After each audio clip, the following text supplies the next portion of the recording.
90s குழந்தைகளை வயிறு குடுங்க சிரிக்க வச்ச ஒரு ஷோ தான் டக்கேசிஸ் கேசில். 90ஸ்கள்ல பிறந்தவங்க அல்லது 2000ங்களோட தொடக்கத்துல வளர்ந்தவங்க எல்லாருமே கண்டிப்பா இந்த ஒரு ஷோவை வந்து பார்த்திருப்பாங்க. இந்த பெயரை கேட்ட உடனேயே அவங்களோட ஃபேஸ்ல ஒரு சிரிப்பு வந்துடும். ஒரு கோட்டை, 100 போட்டியாளர்கள், வித்தியாசமான சவால்கள், விழுந்தாலும் சிரிப்பு, ஜெயிச்சாலும் சந்தோஷம். இப்படி ஒரு நிகழ்ச்சி இந்தியா முழுவதுமே குழந்தைகளை டிவி முன்னாடி உட்கார வச்சது. இன்னைக்கு நாம அந்த மறக்க முடியாத டகேசிஸ் கேசில் நிகழ்ச்சிக்கு பின்னாடி இருக்கக்கூடிய சுவாரஸ்யமான உண்மைகளையும் அதன் வரலாற்றையும் பத்தி தான் பார்க்க போறோம். முதல்ல ஒரு விஷயம் வந்து கண்டிப்பா நாம தெரிஞ்சிருக்கணும்.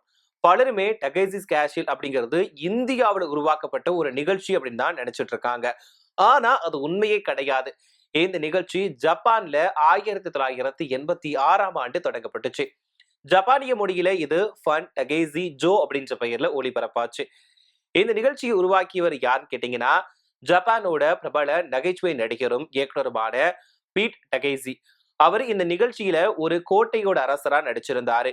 அவருடைய கோட்டையை கைப்பற்றுவதற்காக பல வந்து போட்டியிடுவாங்க. ஒவ்வொரு எபிசோட்லயுமே சுமார் 100 பேர் வரைக்குமே போட்டியாளர்களா கலந்துக்கிடுவாங்க. ஆனா அவங்க எல்லாருமே கடைசி வரைக்குமே போறது கிடையாது. ஃபர்ஸ்ட் சுற்றிலேயே எல்லாருமே வந்து பலருமே வெளியேறிடுவாங்க. ஏன்னா அந்த சவால்கள் வந்து சாதாரணமா இருக்காது. ஓடிக்கிட்டே நகரக்கூடிய கற்கள் மேல குதிக்கணும், சிறிய பாலத்துல சமநிலையோட ஓடணும், தவறான கதவை உடைச்சிட்டு ஓடுனா நேரா கீழே விழணும், பெரிய உருளும் பந்துகளை தவிர்க்கணும், சேத்துல சிக்கிக்கொள்ள வேண்டும், தண்ணீர் குளத்துல விழணும். இப்படி ஒவ்வொரு விளையாட்டுமே வேடிக்கையா இருக்கும். சோ இருந்தாலுமே ரொம்பவே கடினமானதா தான் இந்த போட்டிகள் எல்லாமே இருக்கும். இந்த நிகழ்ச்சியை மக்கள் ஏன் இவ்வளவு விரும்பினாங்க அப்படிங்கிறது தெரியுமா? இதுல யாரையுமே வந்து அவமானப்படுத்தக்கூடிய நோக்கம் இருக்கவே இருக்காது. போட்டியாளர்கள் விழுந்தாலுமே அவங்களே சிரிச்சிடுவாங்க. அவங்கள பார்த்து நாமளுமே சிரிப்போம். ஒரு குடும்பமே ஒன்னா உட்கார்ந்து ரசிக்கக்கூடிய நிகழ்ச்சியாதான் இந்த நிகழ்ச்சி இருந்துச்சு. இந்த நிகழ்ச்சியோட கடைசி சுற்று ரொம்பவே இன்னும் விறுவிறுப்பா இருக்கும். இறுதி வரைக்கும் வந்த சில போட்டியாளர்கள் சின்ன சின்ன வாகனங்கள்ல போய் பீட் டகேசியோட கோட்டையை தாக்கணும். அதே நேரத்துல டகேசியும் என்ன பண்ணுவாருன்னா தன்னோட அணி கூட சேர்ந்து எதிர்த்து தாக்குவாரு. இந்த இறுதி போட்டியில வெற்றி பெறுவது அப்படிங்கிறது ரொம்பவே கஷ்டம்தான். அதனாலதான் டகேசியோட கோட்டையை வென்றவங்க ரொம்பவே கம்மி.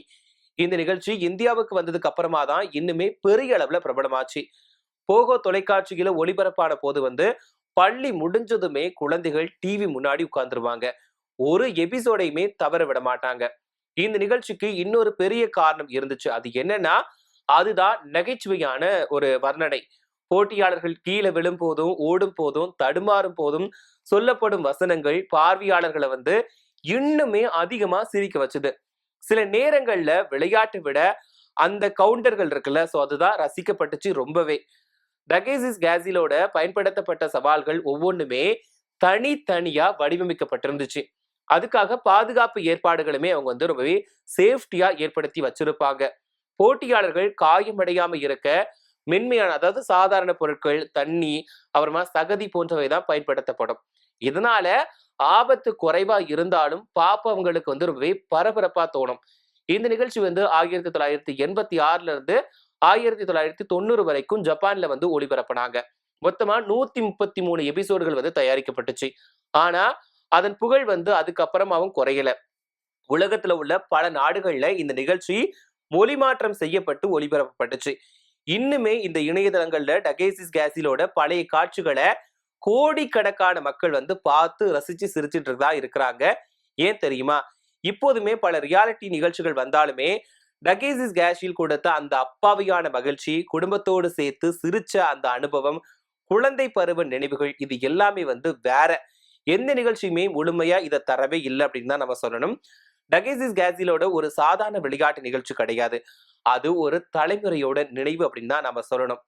இதுல குறிப்பா விழுந்தாலும் எழுந்து ஓடணும், தோத்தாலுமே சிரிச்சுக்கிட்டே இருக்கணும், வெற்றி பெற வந்து முயற்சி செய்யணும் அப்படின்ற வாழ்க்கை பாடத்தை நகைச்சுவையோட கற்றுக் கொடுத்த ஒரு மறக்க முடியாத நிகழ்ச்சி தான் இந்த நிகழ்ச்சி.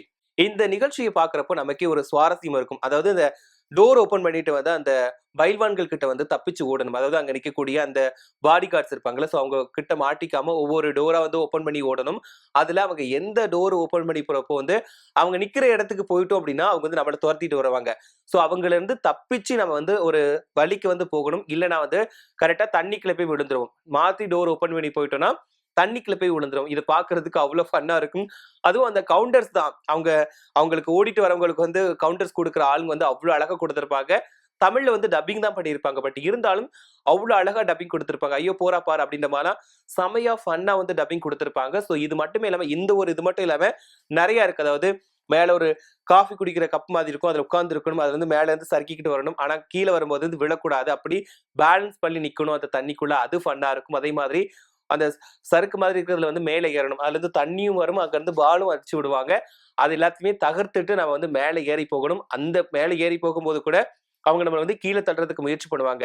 ஸோ இது எல்லாத்தையும் உடைச்சு எறிஞ்சிட்டு மேல போகணும். அதே மாதிரி நகரக்கூடிய அந்த ஸ்டிக் இருக்கும் இல்லையா? ஸோ அதுல ஸ்ட்ரைட்டா ஓடணும். ஓடி வந்து ஒவ்வொரு தடைகள தாண்டி தண்ணிக்குள்ள விழாம தப்பிச்சு அந்த எல்லைக்கு போகணும். இந்த மாரி இருக்கும். மிதக்கும் படிக்கட்டுகள். அதாவது கல் இருக்கும். அப்புறம் இந்த இது வச்சிருப்பாங்க. அந்த அட்டைப்பெட்டிலாம் வச்சிருப்பாங்க. ஸோ அதுல பார்த்து ஓடும்போது வந்து நம்ம தவறா அட்டைப்பெட்டியில மிதிச்சுட்டோம் அப்படின்னா, நம்ம கீழ விழுந்துருவோம். அந்த மாரிலாம் வச்சிருப்பாங்க. இது எல்லாமே வந்து ரொம்பவே அவ்ளோ அழகா இருக்கும். நமக்கு பிடிக்கும். அத விழுந்து விழுந்து சிரிப்போம். ஒருத்தங்க கீழ விழுந்தா வந்து நமக்கு வந்து ஐயோ! பாவம் அப்படின்ற மாரி தான் மனநிலை வரணும். ஆனா இந்த நிகழ்ச்சிய பார்த்தா அப்படி இருக்கவே இருக்காது. ஏன்னா அவங்க குடிக்கக்கூடிய கவுண்டர்ஸா இருக்கட்டும், கீழ விழுந்தவங்களை வந்து ரொம்பவே விழுந்து விழுந்து சிரிப்பாங்க. ஸோ அவங்க சிரிக்கிறத பார்த்து நமக்கே சிரிப்பு வந்துடும். ஏன்னா அந்த நிகழ்ச்சி பார்க்கிறப்போ வந்து இப்ப பார்த்தோம் அப்படின்னா, அந்த பழைய காலத்துக்கே நம்மள வந்து கொண்டு போயிரும். நம்ம இவ்வளவு வெகுளியா அந்த ஒரு நிகழ்ச்சிய பார்த்து சிரிச்சிருக்கோம் அப்படின்ற மாரி நம்மளுடைய இந்த விஷயத்த வந்து கொண்டு போயிரும். ஸோ அந்த அளவுக்கு இந்த நிகழ்ச்சி அப்படிங்கிறது எல்லாருக்குமே ஒரு புடிச்சமான நிகழ்ச்சியா இருந்துச்சு. அந்த காலங்கள் வந்து திரும்பி வராது அப்படிங்கிறது தான் ஒரு நிதர்சனமான உண்மையா இருக்குது.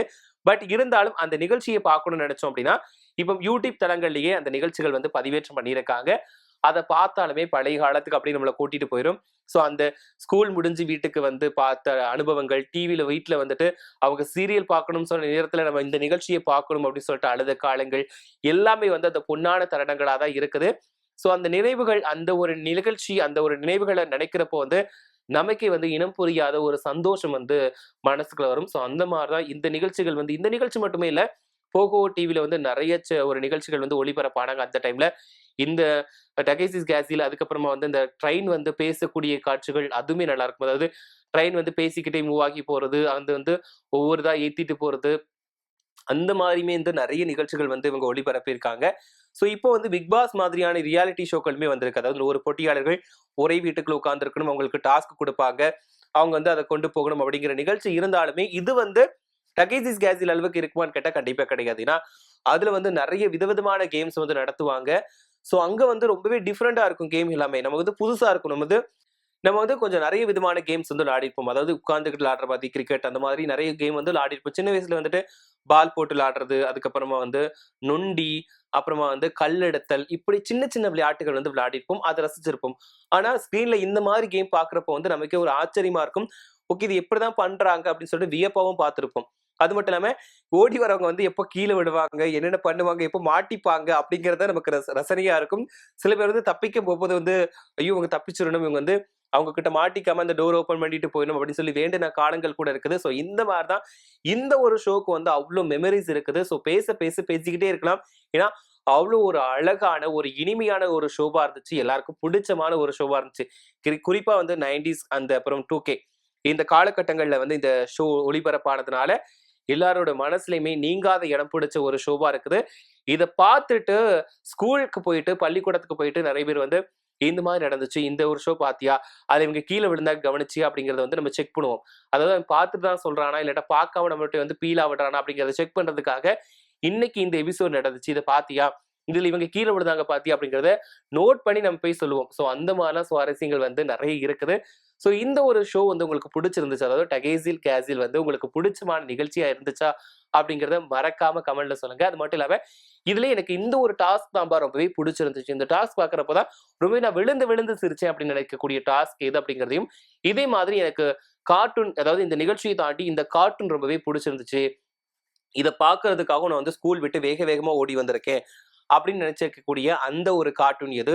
இதே மாதிரி உங்களுக்கு வேற ஏதாவது கேம் ஷோ பிடிக்குமா? அப்படிங்கிறதையும் மறக்காம கமெண்ட்ல சொல்லிடுங்க.